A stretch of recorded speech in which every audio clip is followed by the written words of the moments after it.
श्री शिवाय नमस्तुभ्याम। हर हर महादेव। नमस्कार प्रिय भक्तजनों, धार्मिक मान्यताओं के अनुसार प्रदोष व्रत भगवान भोलेनाथ को समर्पित होता है।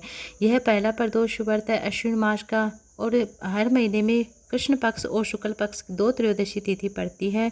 दोनों में ही प्रदोष व्रत रखा जाता है। यह शिव भक्तों के लिए विशेष रूप से शुभ दिन और माना जाता है, मनोकामनाएं पूर्ण दिन माना जाता है। इस व्रत में मुख्य पूजा का समय शाम को प्रदोष काल के समय होता है। प्रदोष काल का समय वह समय होता है जिसमें सूर्यास्त के 45 मिनट पहले और 45 मिनट के बाद का जो समय होता है उसे हम प्रदोष काल के समय में गिनते हैं। जब भगवान शिव माता पार्वती इस दिन आराधना की जाती है। कहा जाता है कि प्रदोष काल के समय जो पूजा पाठ की जाती है, जो भी मनोकामनाएं देवादिदेव महादेव भोले बाबा से माता पार्वती से विनती करके मांगा जाता है, जो भी मनोकामना होती है वह पूर्ण होती है। इस समय किए गए पूजा पाठ व्रत के सभी कष्टों का नाश होता है।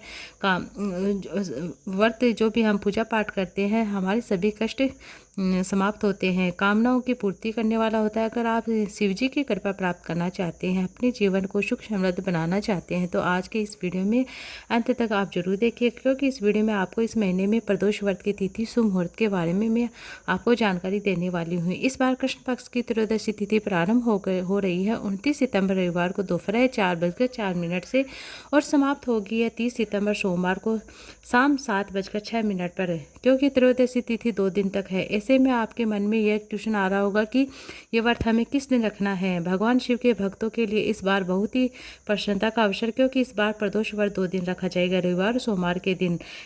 सोमवार का दिन भी देवादिदेव महादेव भोले बाबा को समर्पित होता है। रविवार के दिन यानी 29 सितंबर को रवि प्रदोष व्रत रख सकते हैं। यदि आप चाहे तो इस दिन व्रत रख सकते हैं। यदि आप किसी कारणवश से व्रत नहीं रख पाते हैं तो आप 30 सितंबर सोमवार को जो सोम प्रदोष व्रत रख सकते हैं। इस दिन व्रत रख सकते हैं यदि आपने भगवान शिव के प्रति बहुत अधिक भक्ति है और आप चाहते हैं कि आपको भगवान शिव की कृपा बहुत जल्द प्राप्त हो, तो आपको दोनों तिथि में व्रत रख सकते हैं, यानी रविवार और सोमवार के दिन आपको व्रत रख सकते हैं। इस वीडियो में रविवार सोमवार के दिन दो प्रदोष काल के समय के बारे में मैं आपको बताने वाली हूँ। पहले जान लेते हैं रविवार के दिन पड़ने वाले शुभ मुहूर्तों के बारे में। इस बार प्रदोष व्रत बहुत ही शुभ सहयोग बन रहा है। आप इस अवसर को अपने हाथों से मत जाने दीजिएगा। अगर आपकी कोई भी कामना है तो आप इस प्रदोष के व्रत के दिन आप अवश्य करें। प्रदोष काल में भगवान शिव का पूजन करने से 29 सितंबर रविवार को सूर्योदय सुबह 6:02 पर होगा, सूर्यास्त शाम 6:12 पर होगा। ब्रह्म मुहूर्त का समय 4:45 से लेकर 5:30 के आसपास रहेगा। अभिजीत मुहूर्त का समय 11:53 से लेकर 12:04 के बीच में रहेगा। रविवार को पूजा आप जरूर करें और राहु काल दोपहर 4:30 से 6 बजे के बीच में रहेगा। रविवार के दिन प्रदोष काल का समय शाम 5:27 से लेकर 6:57 तक रहेगा। सोम प्रदोष व्रत की बात कर लेते हैं। सोम प्रदोष के दिन आप 30 सितंबर सोमवार के दिन प्रदोष काल का समय शाम 5:26 से लेकर 6:56 के बीच में रहेगा। इस दिन आप इस बात का विशेष तौर पर ध्यान रखिएगा कि शाम 7 बजे तक आपको त्रयोदशी तिथि जो भी पूजा होती है आपको कर लेनी है। उसके बाद चतुर्दशी तिथि प्रारंभ हो जाएगी, जो मासिक शिवरात्रि होती है।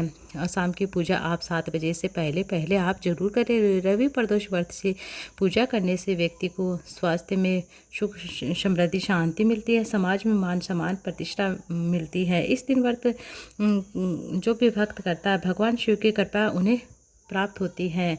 रवि प्रदोष व्रत करने से मानसिक शांति, तनाव आदि से मुक्ति मिलती है। प्रदोष व्रत के दिन सुबह जल्दी उठकर स्नान करने से स्नान करने से शुद्ध वस्त्र धारण करने से फिर आपको क्या करना, साफ सुथरे गंगा जल अपने मंदिर में छिड़के चौकी लगाए, भगवान देवादिदेव भोले बाबा की पूजा करें। आपके पास जो भी प्रतिमा, अगर शिवलिंग है तो आप शिवलिंग की पूजा करें, अगर नहीं है तो आप पार्थिव शिवलिंग बनाकर भी पूजा कर सकते हैं। देवादिदेव महादेव भोले बाबा को धूप दीप पंचामृत से स्नान कराएं, धूप दीप दिखाएं और मौसमी फल दूध से बनी मिठाइयों का भोग लगाए। कलश बेलपत्र आप धतूरा समी पत्र माता पार्वती को चढ़ाए और श्रृंगार की चीज़ें माता पार्वती को अवश्य चढ़ाए। इस दिन वैसे तो मिट्टी से शिवलिंग बनाकर पूजा करने से अत्यंत फलों की प्राप्ति होती है। अगले दिन विसर्जन कर सकते हैं। अगर चाहे तो आपको क्या करना है कि जो भी पार्थिव शिवलिंग आप बनाते हैं सूर्यास्त होने से पहले आपको पार्थिव शिवलिंग का विसर्जन कर देना है। और अगर ऐसा करना संभव ना हो तो आप पास के मंदिर में जाकर भी आप अपने शिवालय में जाकर भी आप देवाधिदेव महादेव पूरे परिवार की आप पूजा कर सकते हैं। शिवलिंग का पंचामृत से अभिषेक कराए, दूध दही घी शहद शंकर से स्नान कराए। उसके बाद एक बार फिर से साफ जल से स्नान कराए, साफ सुथरा करके शिवलिंग को अच्छे से सजाए। शिवलिंग पर चंदन तिलक लगाए, त्रिपुंड बनाए, शिवलिंग पर बेलपत्र पुष्प चंदन अर्पित करें। ओम नमः शिवाय, नमः शिवाय, श्री शिवाय नमस्तु मंत्र का जाप करते हुए पूजा करें। इसके अलावा आप महामृत्युंजय मंत्र का भी जाप कर सकते हैं अगर आपको आता है। ओम त्र्यंबकम यजामहे सुगंधिं पुष्टिवर्धनम उर्वारुकमिव मृत्यु मोक्ष में अमृत, आप मंत्र का जाप कर सकते हैं। सूर्य देवता के मंत्र का जाप कर सकते हैं क्योंकि यह दिन सूर्य देवता को भी समर्पित होता है, रविवार का दिन।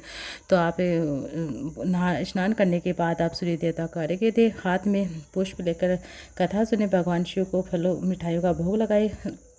प्रदोष काल की पूजा प्रदोष की पूजा प्रदोष काल में की जाती है, शाम के समय की जाती है। तो कथा अवश्य सुने। रवि प्रदोष की व्रत की कथा सुने। अगर आप रविवार का व्रत कर रवि प्रदोष के दिन कर रहे हैं, तो अगर आप सोमवार के दिन कर रहे हैं तो सोम प्रदोष की व्रत कथा सुने। इस तरह से पूजा की जाती है। भोग प्रसाद जो भी आप मीठे का भोग बनाए हुए भगवान को चढ़ाए। शिवलिंग के चारों ओर आपको क्या है, आरती करनी है। ओम नमः शिवाय, नमः शिवाय, श्री शिवाय नमस्तु मंत्र का जाप करते हुए आप देवाधिदेव महादेव भोले बाबा की पूजा करें।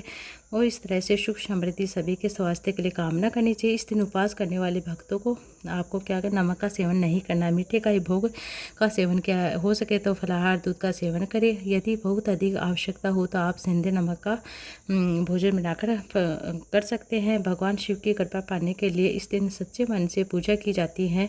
मन जो भी कामना होती है वह अवश्य पूर्ण होती है। आज की ये थी वीडियो। उम्मीद है आपको अच्छी लगी। वीडियो अच्छी लगी तो वीडियो ज़्यादा से ज़्यादा लाइक शेयर कीजिएगा।